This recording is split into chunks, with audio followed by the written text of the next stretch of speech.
asked about ginger. Ginger is included in an awful lot of antioxidant supplements that are given to horses and to people, incidentally. It's a common herbal remedy for lots of different inflammatory diseases, some immune-mediated diseases. Again, there are no studies looking at the effects of ginger in horses. It's essentially the Wild West. No one really knows what it does, although lots of horses get it. The one thing that I would be careful about with ginger is that in other species, again, not in horses, in other species it's been shown to exacerbate stomach ulcers. So, if you had a horse that, and again, in the vein of first do no harm, I would suggest that if you're treating a horse that has either a history of or is being treated for stomach ulcers, I might recommend to lay off the ginger at least until the ulcers are taken care of. Again, we don't know for sure that it's going to be harmful, but in other species it's been shown to at least delay healing. So, you might want to keep that in mind when you're reaching for the ginger. Don't use ginger? I've heard of it as like nothing more than like a folk remedy. If your horse is colic and you run out and put like a teaspoon and a half of ginger on its gums or in its mouth or something. What's the scoop on that? I mean, well, it's I would file that in the same category as the. No, it's sort of in the same vein as onions would be garlic. And garlic got a really good name, got a big name in human medicine when it was found that it could lower homocysteine levels, which is shown to be a risk factor for myocardial disease or myocardial infarction in people. We don't typically deal with hypercholesterolemia or high cholesterol in horses by virtue of what they eat, likely. High lipids and high cholesterol are only problems in very small segments of the population under certain circumstances. So that's not what people are trying to address when they're giving garlic. Garlic, at least in a test tube and in vitro models, has some antioxidant capacity, which is interesting. It also has antibacterial effects, has antifungal effects, it has antiprotozoal effects, so it has antimicrobial effects across the board, and that's why people will give it. Has anyone ever seen a case of red maple leaf toxicity or heard about that in horses? This garlic and onions and shallots and anything in this allium family, if given in sufficient quantities, will cause the same syndrome, which is one of hemolytic anemia. And while I don't think that people are giving garlic in quantities that will likely induce a problem, this is something where there definitely is a dose that you should not exceed. It could potentially be toxic in high doses. So careful with the garlic. Not a lot of evidence that it's going to help a lot in horses. And again, I would just assume people stay away from getting too much. Because, the inclination is a little is good. A lot is way better. And so I would be very careful about garlic in horses. This is the time of year, incidentally, when we start to see those red maple leaf toxicity cases roll in. Because the leaves start coming off the trees, and horses eat a little bit of it, and it doesn't take very much to make them sick. And that's a disease that carries a very high mortality rate, even with intensive treatment. So I'm a little off the subject here, because we're not talking about red maple leaf, it's a dietary supplement, but occasionally horses will supplement themselves. And is there any other one to watch for on those red maple leaves? we lump them all together.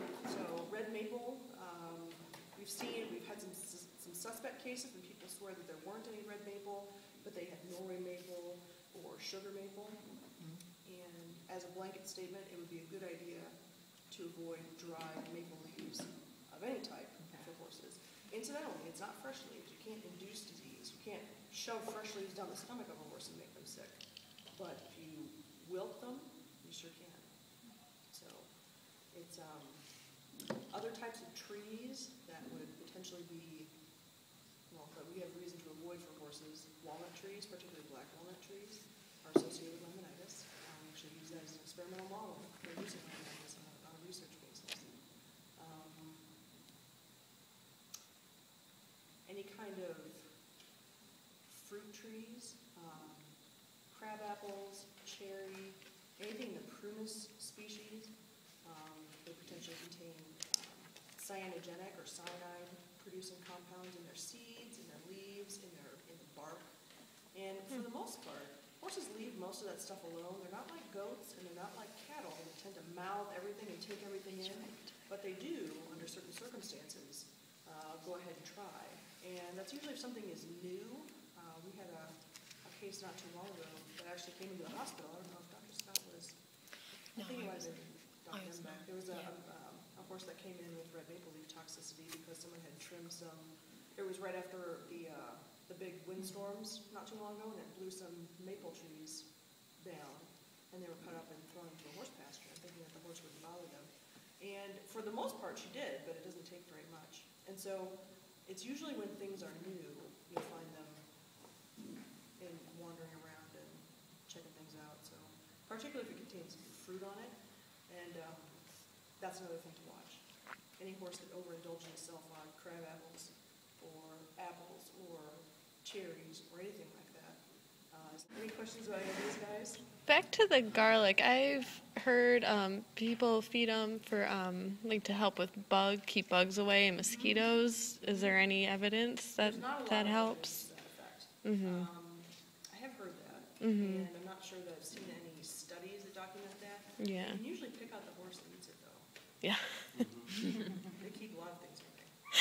People, it's kind of like you can pick out the horse that gets fish oil in its feed. They smell. They smell bad. And there's perhaps other ways of achieving the same goal. So, but you're right, people will do that. No evidence to support it. Mhm. More questions about that one? All right, next on the list, and this was kind of fun. There's obviously, anyone who's been to a TSC knows there's about 100 different options for salt and trace mineral blocks, all the way from ones that contain just either sodium chloride or iodized salt, which this is the analyte in these things that's most likely to be deficient in a horse's diet, honestly. Most forages, doesn't matter where they're grown, forages are low in sodium and chloride. They're relatively higher in potassium, and so most horses, the bulk of their diet should be some source of forage, and they should have access to a trace mineral lick, the bulk of which should be sodium chloride. This is really inexpensive. You can buy it scaled up in bulk, 20 or 50 pounds of salt, whereas these are not inexpensive. So one of these little blocks, which horses may or may not visit, is $5, which is not break the back expensive, but it's much more expensive on a weight basis than buying this from Costco or Kroger or somewhere like that. The other thing to consider is that these blocks with trace mineral content contain an awful lot of other things. And so, in the vein of reading labels, let me read you a label. So, 97% of this is sodium chloride. No surprise. It also contains zinc, iron, quite a lot of iron, actually. It's responsible for this color. Manganese, copper, iodine, also responsible for the color, and cobalt. Now, with normal use, a horse that takes a few licks a day, there's nothing in here that's going to hurt the horse. Sometimes horses do consume these, consume them in the course of a day or two. And so if that's a consideration, or if you have a horse that's like that, I would be very cautious about offering a block like this. Incidentally, this block does not contain a trace mineral that is deficient in our area. Anyone know what it is? Selenium. Anywhere around the Great Lakes area our forages are all deficient in selenium to some degree, some more than others.